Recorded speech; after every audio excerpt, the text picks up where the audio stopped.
Hi, this is Eloy Ortiz Oakley, and welcome back to The Rant, the podcast where we pull back the curtain and break down the people, the policies, and the politics of our higher education system. In this episode, I wanted to spend a little bit of time talking about a recent class action lawsuit against the University of Southern California. And this is in between a series of episodes focused on the recent Department of Education proposed changes to the definition of third-party servicer and changes to the Dear Colleague letter addressing bundled services that will tighten the noose on OPMs. Why did I want to take this time? Because this article specifically focused on a recent class action lawsuit filed by the graduates of the University of Southern California's online master's degree program in social work. They filed a class action lawsuit alleging that the institution misrepresented the program as on par with on-campus version. This online program was almost completely outsourced to 2U, who is a for-profit education technology company and sort of the poster child for OPMs in the United States.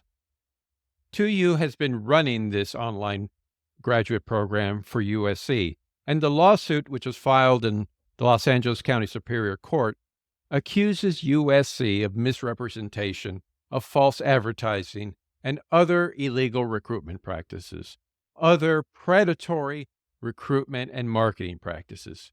And this here is the heart of what we've been talking about in these series of episodes. The kinds of guardrails and consumer protections that the federal government, specifically the Department of Education, is trying to craft in order to protect learners, to protect the consumer, and help them understand what they're getting into when they sign up for a program like a master's degree in social work that's completely online at a very reputable university like the University of Southern California. These learners feel that they were misrepresented, that they did not know when they signed up for the program that they would be essentially under the purview of 2U and not directly interacting with the University of Southern California. Now, I'm not a lawyer, and I'm not going to opine about whether or not there's merit behind this class action lawsuit. I'm sure the courts will ferret that out. But I do know that the issue that has come up here is exactly the issue that my guests have been talking about. Guests like Bob Shireman, who have pointed out the challenge with these for-profit institutions is these runaway marketing and recruitment practices that border on being predatory. And in the case that we're talking about here, before 2U took over the online program, the enrollment at USC's master's program in social work was around 300 students. After the online program was created and 2U took it over, there was more than 3,000. So I suppose it's possible that 2U did a wonderful job of recruiting students, but it's also possible that perhaps they were a bit too aggressive and had a lack of transparency. Again, I'm not a lawyer, so I'm not going to opine on whether that was the case or not. But again, this is exactly the heart of the issue that we've been talking about. The reason that the administration has had pressure put on it to do something about OPMs and why the Department of Education is thinking about rescinding the language that allows these bundled services to actually exist. So, what does this all mean? We will continue to talk about these issues.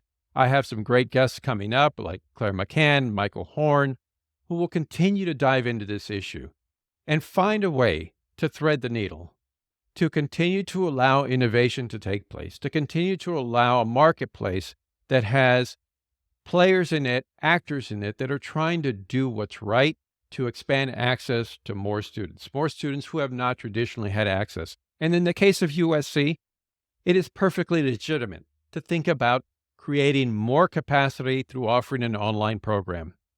The problem is how they go about doing it, the kind of transparency that exists, and whether or not they are worried about the quality of access that they're creating and what they're selling to the consumer.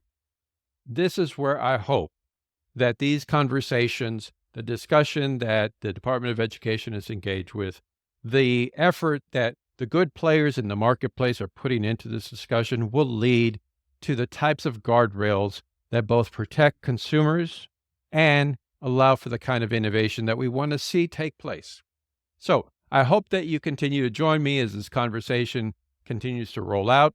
I had to take a moment to talk about this class action lawsuit since it was right in the middle of the conversation we've been having here on The Rant, and it allowed me to have a chance to rant a little bit this week. So thanks for joining me on The Rant. I hope you stick with me and hear the next couple of episodes. I want to give a quick plug to Higher Ed Dive before I go, because that's where I found this article. And so thanks for the great reporting, Higher Ed Dive. Anyway, I'll see you all soon. And again, thanks for joining me on The Rant.